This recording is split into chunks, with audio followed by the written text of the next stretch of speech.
Hey y'all, it's Santana, aka Tana's Book Diary, and I'm back with another video.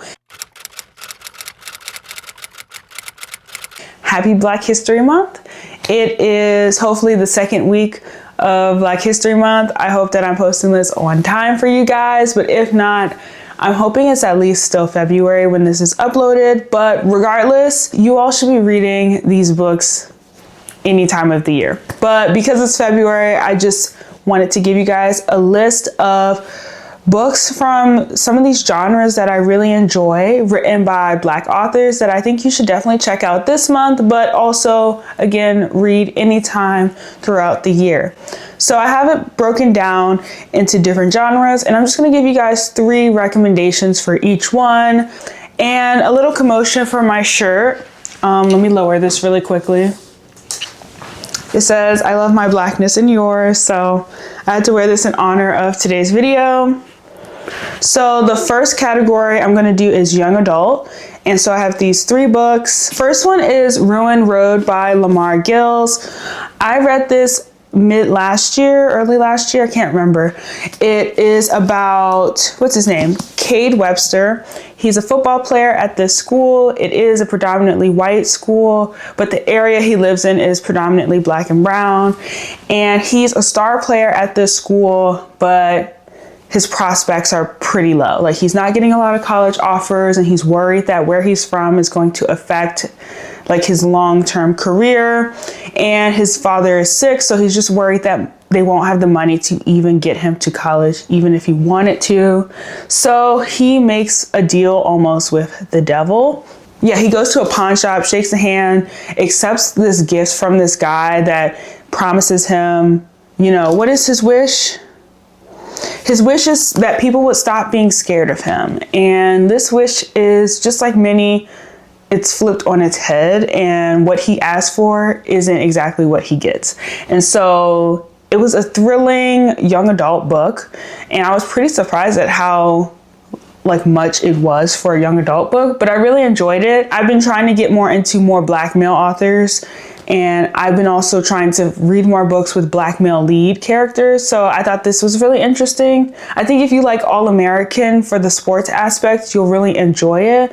But then it also has like a psychological thriller aspect to it as well. My next one is Monday's Not Coming by Tiffany D. Jackson. I ate this book up. So many annotations in this book. I even did, I believe, a reading vlog about this. I'll tag it somewhere up at the top. This is about a young girl named Claudia who shows up to school on the first day, and she does not see her best friend named Monday. And at first she's worried that she just might have skipped school for the first day, but as days turn into weeks and weeks turns into months, she begins to truly worry about where her best friend is. And unfortunately, her parents kind of have that mindset of, you know, that's none of my business. You know, if she's not in our house, that has nothing to do with us. A lot of the teachers and the school staff are also in that same mentality of, well, she's always been troublesome and her parents are no good. So they kind of all write off Claudia's concern, and it ends up being a much darker ending when you find out what all really happened to Monday and even what happened to Claudia. But I would definitely recommend this book. It takes place in DC, so a lot of references to DC, to go-go, just things that if you live in Washington, DC, you're a Washingtonian, you're gonna know the references. And yeah, it was just heartbreaking because it's about young girls and going missing and people just not believing them until it's too late. So I would highly recommend this book. My last young adult book recommendation is Highly Suspicious and Unfairly Cute by Talia Hibbert. This is actually her first young adult book that she put out about 2 or 3 years ago. This is about Bradley and Celine. They both are in high school. It takes place in Europe, right? Yeah, but they're in like, what is it, mid-year? I don't know the lingo, I'm sorry. But they're like in high school, and they go on this ski trip during the winter session. They used to be friends, but they're no longer friends because of some high school beef. And they use this trip to reconnect as friends and then soon become boyfriend and girlfriend.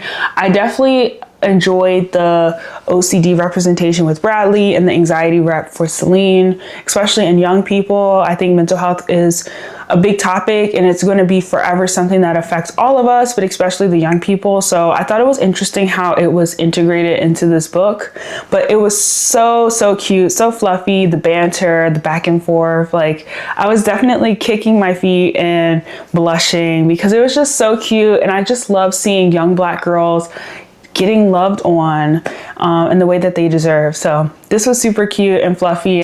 That was my young adult recommendations. My next one is historical fiction recs. The first one is The Final Revival of Opal and Nev by Donnie Walton. This is a music documentary style, interview style book. So we go from past to present, and it's all done in the style of a TV interview or a magazine interview. We follow Nev as a British up-and-coming songwriter, and we see how he goes from nobody, a no name, to this big household name. What a lot of the public don't know is that he started out in a duo with Opal, a young Black girl from the Midwest who had a big voice but didn't know what to do with it, and such an eclectic style. So they met, we see their journey as they met and how they collaborated, the hits that they made, and how they made a true impact on the rock and roll genre. But oftentimes Opal was left out of the equation due to their final performance together that kind of ended in chaos. And so if you liked Daisy Jones and the Six with the style of like interviews and then the flash forwards and the flashbacks and just like that back and forth, everyone kind of has their perspective on this one particular event, I would highly recommend this book. And I just love that it talks about Black women in the rock and roll space. Oftentimes Black people, period, are erased from the genre, but we are the ones that created said genre. So I do like that it does offer some criticism to Nev and the white people that were kind of like, we put Opal on and, you know, she treats us like this when it goes wrong. Like, they kind of had a big attitude about her, and I'm so glad that it was properly addressed. Like, no, you guys were the problem, period. And I love music, so I just loved how it was kind of like a behind the scenes as well on the music, kind of like a TV One behind the music episode as well. So if you like that and a period piece, because it takes place between the 60s and the 70s, and then it flashes forward to the 90s and 2000s, then this one is for you. My next historical fiction recommendation is Did You Hear About Kitty Carr by Crystal Smith Paul. I obviously ate this up. I really enjoyed this book. It follows Kitty Carr, an older white woman who is a big time actress. She's in her 90s and she passes away. And when she passes away, she put in her will that her house and everything that belongs to her goes to these three Black girls, these three sisters. People are kind of confused as to their correlation to her. How does she know them? But to them, she is family, and she saw them as her family as well. And so we get to deep dive into the story of Kitty Carr. And so, yeah, it's kind of similar to Final Revival, where we go from the 50s to the present day, and we kind of see how race and Hollywood intertwine, and how she as an actress navigated those situations, and then how it connects to the three sisters in the present day. So I really enjoyed this. It's a thick one, but honestly, I ate it up. I think it is fairly slow in the beginning, but once you get into it, you're going to enjoy it. So yeah, this one was a really good book. If you enjoyed the book Passing by Nella Larson or watch the movie, I think you would really enjoy this book as well. And then my last recommendation for historical fiction is The House of Eve by Sadika Johnson. We follow two girls in the 1950s from two different walks of life. One girl is 15. She's going to school for being talented and gifted, Ruby. And then we follow Eleanor, who is 18, who is in her freshman year of going to Howard University. And she kind of has the whole world ahead of her, but she meets this fancy, rich, upper class young Black man. I cannot remember his name. And she ends up pregnant with his child, and we kind of see how she navigates that while being in college. This was really good.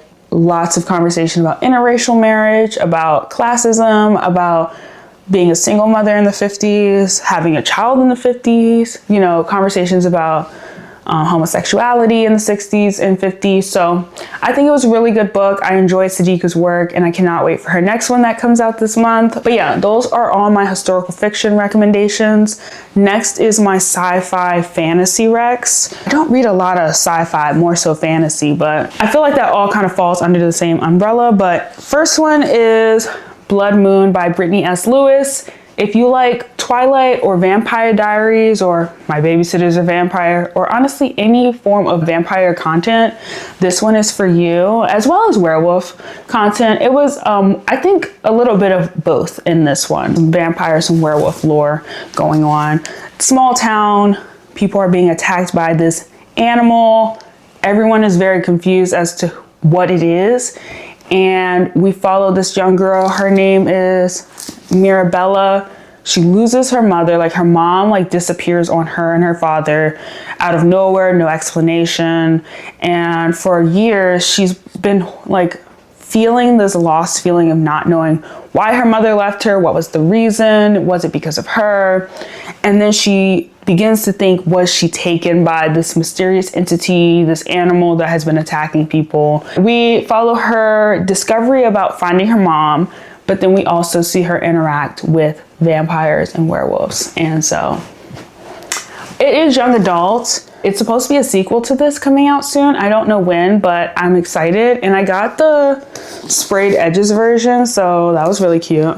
But yeah, this was a good book. The Witchery by S. Isabel would always be a recommendation when it comes to fantasy for me, because I just love witches and the spiritual, magical aspect of being a witch. And I just love that it's about witches in college and university and friendship. That's like my favorite thing. So we follow these 4 girls in Florida who are witches, who go to the school to kind of learn their field of study when it comes to being a witch. So like one of them is into necromancy, the other one is more into like the garden nature aspect of being a witch. Then there's like a practical witch, just like magic book, wanting to cast a spell on someone. And then one of the girls, I cannot remember, is completely new to her witch powers, and she goes to the school to figure out more about it. But they're fighting off this thing called the wolves. So they're trying to like Twitches, defeat the darkness. So we kind of see them go through that whole thing of like befriending each other, becoming a friend group, and then trying to defeat the wolves. It's a second book to this called The Shadow Coven, which is also really good. And yeah, there's a subplot of romance, but the main focus is on their magic and their friendship, which I enjoy. But yeah, this was really good. And then my last sci-fi fantasy rec is The Poisons We Drink by Bethany Baptiste. This takes place in Washington, D.C. as well. We follow Venus and her sister and her parents as she's navigating the loss of her mother. Her mother is killed by another witch, and she's just trying to figure out, why would they kill her mom? Why was her mom a target? We find out it's because she was a part of like this protest group, and it just kind of spirals from there. It's interesting how this one kind of like is a little bit of reality, a little bit of fantasy, where it's the magic part and the monsters and everything, but the reality is it's people protesting about the lives of the witches and the people who have magic against the normals, I guess. I don't know what they're called. I forget what they're called in here, but the non-magical people, they're fighting against, you know, the laws that are being put in place about people who have magic. And it just reflects the times so well. It's crazy. If you've seen the movie Bright on Netflix with like Will Smith, where he's a police officer with monsters that are also police officers, it's kind of that same vibe, where they're fighting the Capitol because people have magic and people don't, and the laws, and treating people, you know, crazy because of differences. It's basically this book. It's really good. It's a thick one, but I really enjoyed this one. And the cover honestly is what drew me to it. So those are all my sci-fi fantasy recs. On to my horror recommendations. I don't read a lot of horror. I can do thriller, but even that sometimes can be a lot for me. But horror really, so some of these might be a little more thriller. But the first one is When No One Is Watching by Alyssa Cole. This one definitely was a Get Out vibe. with the way it was kind of like a creeping feeling. Like, it wasn't monsters, nothing was really jumping out at you, but the situation itself was scary. Like, the environment itself was scary. So we follow Sydney. She lives in Brooklyn in like a brownstone, and she is basically living there with like all the original owners of the brownstones on her block. But after a while, she starts to notice her regular neighbors, the people that have been there for 20 plus years, are slowly disappearing and moving out. And she's trying to figure out where they're going and why, because a lot of these people were set that this was their place for life. So now all of a sudden people are moving out, they're disappearing, and more white people are popping up. So it's an interesting conversation about racism and gentrification, and how people get pushed out of their homes because their price gouge, the rent goes up, the cost of living is up. Like, it's very interesting where it all goes and how it all takes place. I had so much to tap when I read this, and yeah, I just thought it was interesting. So Sydney is figuring out why people are disappearing and where they're going.